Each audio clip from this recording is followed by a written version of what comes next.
digital platform too. Okay, now the exam duration, it's a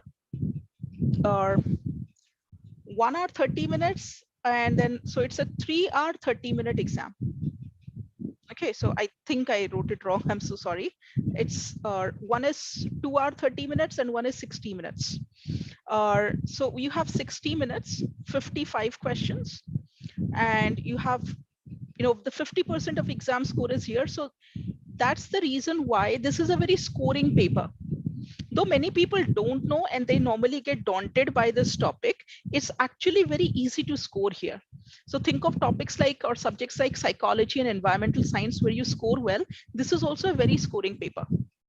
Okay, and there are individual questions, 40 to 44 questions, and these are straightforward multiple choice questions. You don't have any excerpt or anything to read there. Then you have some set based question.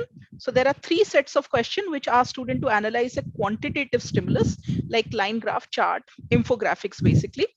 Then you have qualitative analysis where 2 sets of questions are there where you have to analyze text based secondary sources. So let's say somebody has written some commentary on the Iranian form of government, or there is some kind of a newspaper clipping, some kind of a report. You have to analyze that. So the first one is quantitative, the second one is qualitative. The 6 countries, again, we have already covered this. This one takes, I mean, if you know about the UK political system, if you're a student from India, UK politics will become very easy for you to understand because we share the same kind of political structure. Okay.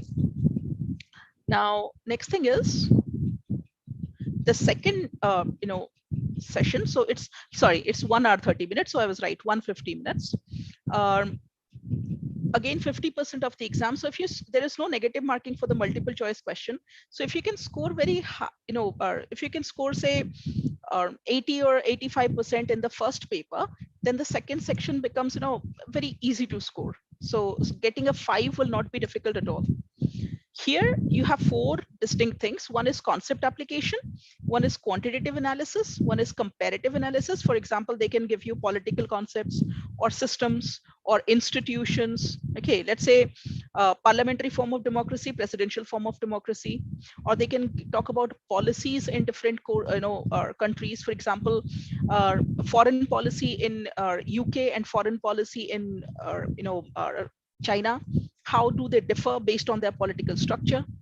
Then there will be an argument essay. So argument essay is, in a very simplistic term, I can say democracy has no future. You have to give your opinion on that. Okay, so something like that. I'm giving you one line prompt. The prompt is normally a paragraph. So these are the 4 essay topics that you see here. Then this is the syllabus. So here you have to first learn the political systems, regimes, and governments in all the 6 countries. This is the weightage. This is a very important chapter, or the most important chapter. So if you know these 2 chapters, you tend to score very well. Then you have to know the political institutions in the different countries, like the parliament or their assembly, or their, who is the nominal head of the state. Then you have political culture and participation. So political culture is how communism differs from, say, an institutional democracy. Then you have the party and electoral systems and citizen organizations. This one is data-based, so a lot of information is given here. Then political and economic changes and development. This one is very easy to understand because this is relevant to the modern day, policies or the modern day scenario. So it becomes very easy to understand this. The next part is, what are the skills which are tested in both multiple choice question as well as free response question? So can you apply the concepts? Suppose we teach you the concept of power and authority. Can you apply that while analyzing your response? Then can you compare the countries? Can you do data analysis? This one is not difficult at all. If you have done a bit of statistics, or you have a habit of reading graphs or something, it becomes very, very easy. Source analysis, slightly tricky, but there are steps that we can take, okay, to make sure that source analysis is possible. Then you have argumentation. This one requires some training. So if I just give you a prompt and ask you to write an analysis, you'll not be able to do it. You need a little bit of practice and definitely some kind of training. One challenge in the entire AP program is that you have a free response section. So if you don't get them evaluated, it'll be difficult for you to know where you stand. Okay, though it's absolutely possible to prepare, but the thing is a little bit of training is necessary. Now, next part is, these are, when you go to College Board, the website, they'll give you two parts. One is the course syllabus and one is the big idea. Big idea basically means these are the areas from which you get questions in free response, or these are the things that you need to understand in a broader concept and apply in your response. So this one is a very important topic. Can we move from, say, one kind of, or for example, in England or in UK, how did they go from absolute monarchy to, democratic monarchy? So why do they continue to, or why do they continue with the royal family system? Okay, so those are the kind of questions which come here.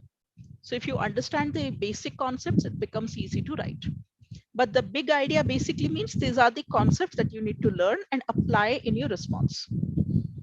Now, grading, this is same for almost all programs. So a score of 4 is very easy to score in comparative politics. Comparative government and politics and US government and politics, in both cases, scoring 4 is easy. And this is, of course, my personal opinion. Opinions differ, but I believe that it's easy. All you need is a little bit of smart training and some kind of, a structure of responding to an essay. For example, what is the challenge in writing an essay, say in US history and say US government and politics? Both of them, College Board gives you the scoring rubric. So if you just understand that and you see what the evaluator is looking for in a particular essay, then you can be very smart and use that template. And that's what we do. We give a particular template, and the template is very, well, it's a full, it's a proven template. It has already shown that students can score well by following it. Okay, obviously it's not a cheat sheet, but it is possible to write a structured essay. And if you score well in the multiple choice question, section, then 5 is not difficult either. Now the next thing is, so this is basically about the exam. So section 1, what happens is, there are, are individual questions or in sets of 2 to 3 questions each, but there are no excerpts or no stimulus. Okay, then there are 3 sets of quantitative analysis question, 2 sets of text-based analysis question, and then you have 40 to 44 individual questions. Then here, as I said, there are 4 responses that you have to write in section 2. Okay, most of the exams give you 3 responses. Here we have 4 essays that you need to write, and the highest weightage is given to this one, argument essay, 14%, and it also has 40 minutes. This is very easy to do. This is slightly tricky. So if you just do question number 2 and question number 4, you score very highly. It will be easier for you to score a 5. Okay, now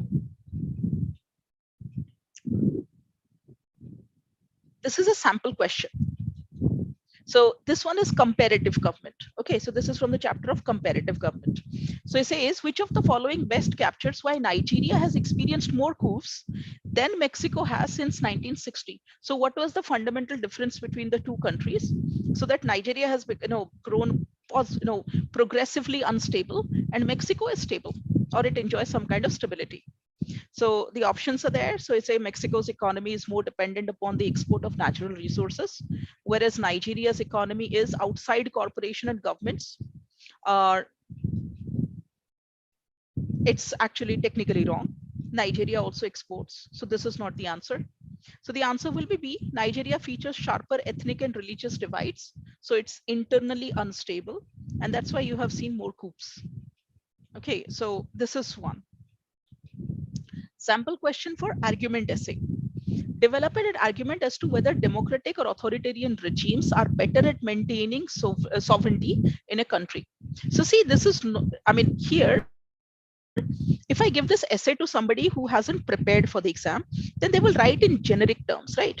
Let's say they'll talk about emotional issues like in authoritarian regimes, people don't have human rights, or in authoritarian regimes, there is a lot of human right violation, or there is a lot of stifling of fundamental rights. Those are all generic terms. What we have to do here is we have to use the concepts of power and authority, and internal or external factors, how do they work. So the essay has to be a little more technical, though it doesn't mean that I can't use the former arguments. I can, but they have to be structured in such a manner and backed by evidence, so that you will see power and authority and legitimacy. These three concepts have to be used. So they give you the guideline that these are the three concepts you have to use. So you can use one. Typically, we ask students to use two.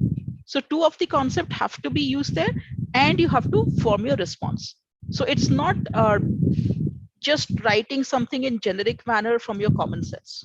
Okay, so that is the difference between a student who is prepared for the chapter or for the exam and a student who is unprepared, right? So the guidelines write like this. You have to write the prompt with a defensible claim, or that's called the thesis statement. Then you have to two pieces of specific and relevant evidence at least. Then you have to have your reasoning, or you have to explain why. Suppose you say the concept of power suggests that authoritarian regimes are technically more stable. Then you have to justify why. Why do you say so? What's your evidence, and what is the support for your line of reasoning? Then you have to respond to an opposing or alternate perspective. So that is called refutation, right? So counter argument. So you have to also give that. So whatever guidelines they give, you have to apply them in your essay. So you have to have at least one paragraph where you'll talk about a counter argument and you give your counter, right? So this is what we need to do in the paper. Now, this is mostly about the course structure. If there is any question, we can take it up. That was really a great session, ma'am. I have always admired the way you explain the things in the simplest manner it could be possible. So thank you for the session once again, ma'am. I The first question comes to my mind is like, again, the generic question: how much time does it take for someone to start from zero to be prepared for attempting this AP exam? Government and politics doesn't take a long time, so 2 months should be sufficient. Okay. And it depends on whether the student, if the student say is in grade 11 and he has civics or has political science, so that student can also prepare in a month. Okay. Yeah. So basically, it differs from individual to individual. Yeah, but 2 months should be sufficient. 2 months is sufficient. Okay. In which grade would you recommend to take this AP? 11th or 9th. 11th or 9th. Okay. Yeah. So these are the two particular. Because in CBSE or in ICSE, in standard 9, they do have a lot of focus on civics.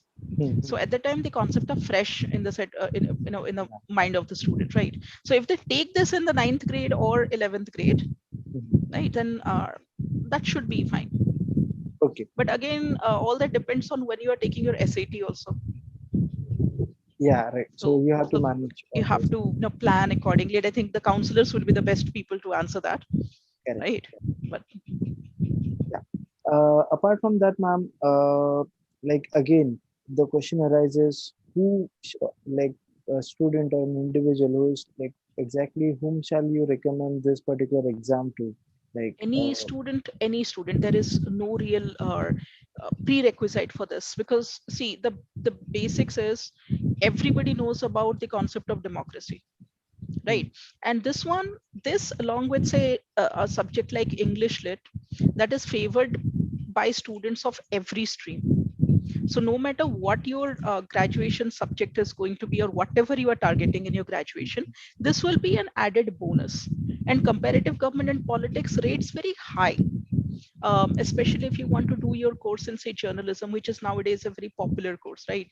So if you want to go get into the field, like obviously if somebody wants to get into politics or field related to politics, then this is a no brainer.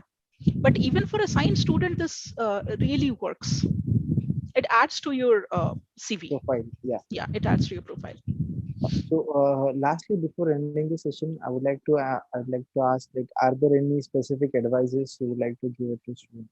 I would say that for you, the best thing would be to read on the basic government structures which is available online of the 6 countries. So just get to know what kind of I mean, technically speaking, if I ask a student what is the kind of governance you get in Nigeria, they will say that obviously there is authoritarian regime. It's not. They act Yeah. technically, they do have democracy, though the country doesn't look democratic. So the thing is, you need to first know about the individual government structure of the different countries. Then you can take a guidebook. There are a lot of guidebooks on this. There is one guidebook which costs a little high, but it's called comparative AP comparative government and politics. That one is the best source, right? So you can take up a book and you can just practice. Okay. I mean, thank you once again, ma'am. It's always pleasure to have you here. The way My you pleasure. explain the things, I've admired it a lot. So, thank you everyone for staying with us and keeping yourself motivated. So, see you on the next weekend for the next AP pairs sessions. Thank you, ma'am. Thank you everyone. Have